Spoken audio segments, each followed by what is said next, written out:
about Muddy? What about you and Muddy now? There's a lot of stories Oh about that. man, yeah. Oh, best time of my life.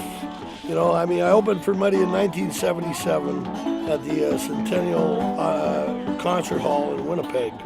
And the promoter was a friend of mine, and I ended up getting the gig opening for him as a single solo act. At the end of the show, Muddy really liked me, you know, because I did a couple of Muddy tunes, but I was doing like Sleepy John Estes and all these old Mississippi guys. These were all buddies of Muddy's, you know. He knew all these guys. And he was thrilled to see this young, you know, like 18-year-old white kid from Winnipeg, Manitoba, playing these songs, you know. So it's like, he sent for me to come to his dressing room, where he handed me a note that he had. Dig this, Muddy Waters. Here's a guy that Clapton, the Stones, everybody, the whole world bows down. It's like meeting the Pope or the Queen.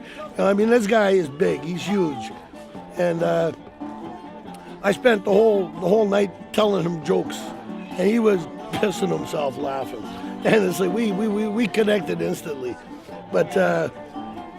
He wanted me to know how much he enjoyed my opening show. So he went to the promoter and he had him write out on a piece of parchment, you know, from the hotel, a note saying, you know, "Dear Dave, thank you for the fine warm-up set and for playing the blues. Yours sincerely, Muddy Waters."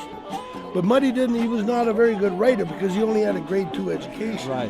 You know, he had to go work a mule out in the field, you know, to make money. He worked on Stovall's plantation in Clarksdale, Mississippi, you know, and so, I mean, he had to kind of belittle himself in front of this promoter, something that we would take for granted. We all got grade 2. We all know how to write. We all know how to read, you know. Well, Muddy could read, I guess, but he couldn't write. You know, not very well anyway. So he had the promoter write this note, and then he signed it. And I mean, I have that hanging in my living room. It's been there all these years. You know, it's in a nice case. And I mean, that means the world. My house burns down. The family goes out. The note goes out. Then the guitars. If I don't get that far, to hell with it, burn everything. I don't care. But that note goes out. I'm going down with the note. You know, it's like. I mean, it's that important to me. It meant the world to me. But I got to know Muddy, so 77, that happened. In 1980, I wrote the song Muddy Waters for President. The very first song I ever wrote. That's the title of my first album. But I wrote it driving out to Saskatoon to play at their Centennial Auditorium in 1980.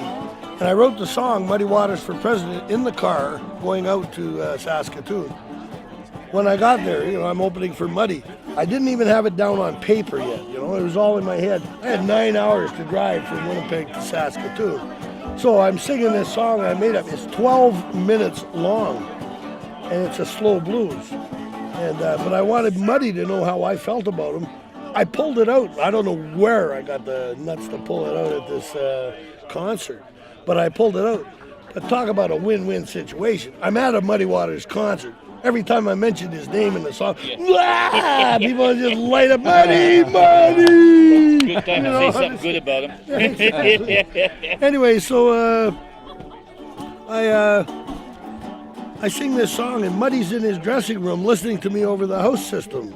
So he sends for me after the show. Plus, you know, we're already friends, you know. It's like I talked to him on the phone a couple of times, you know. It's like, anyway, Muddy sends for me. I come to his dressing room, and he says, "That song you wrote, what's that song?" I said, "Muddy Waters for President." He says, "I like that." Says B.B. King, chairman of the board. Muddy Waters, president. I'm the president, he's chairman. I like that. I was like, so Muddy says, "Well, you know," says, I would like to record that song." And I'm doing a pinch. He says, would you have a problem if I brought in Jimmy Cotton on the harmonica? That's James Cotton on the harmonica. I can live with that. He says, "Yeah, I'd like to bring in Johnny Winter on the slide guitar." You know, and I said, "Okay." You know, that doesn't hurt my feelings either. You know, and he says, "Yeah, and there's a couple of lyrics you had there, you know, says, I want to change that around a little bit, so I'd like to co-write this song with you. And I said, oh, you mean written by Muddy Waters and Dave McLean rather than just Dave McLean? I said, sure.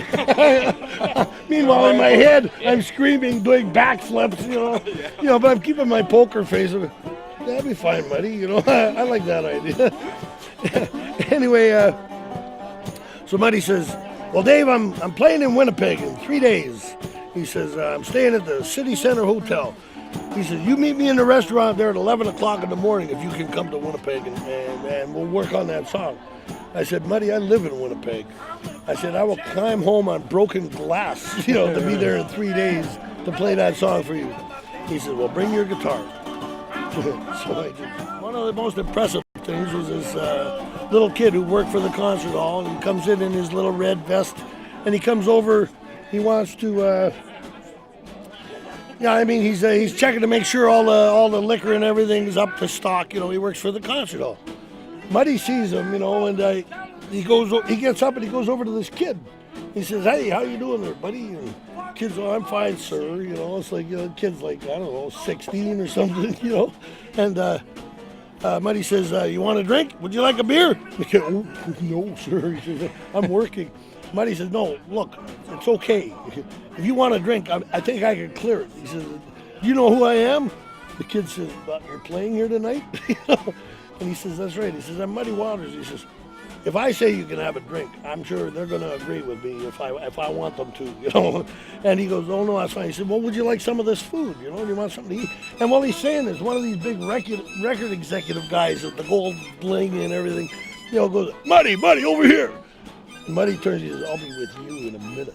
And he points out, he said, I'm talking to this man right here, you know. And this little kid just, you know, he puffs up a little bit. Like, and I thought, yeah, this is cool. This is, you know, right on.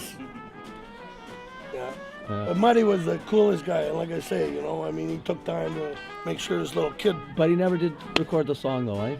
No, he passed away. And you're right. We talked. Later, he gave me Scott Cameron, his manager. He gave me his phone number.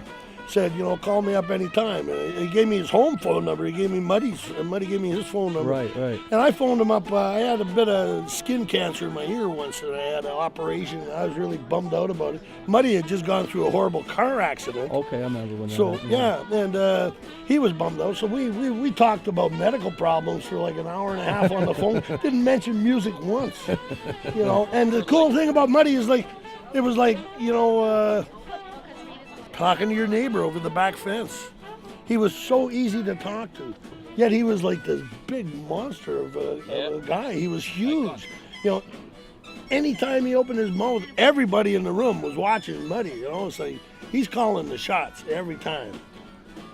And I got a couple other stories, but I'll wait till the camera's off. I got some good ones. Hey, kill the camera. Yeah, kill the camera. Everybody. Yeah. Come here. Okay, well, There's two things. I will kill the camera.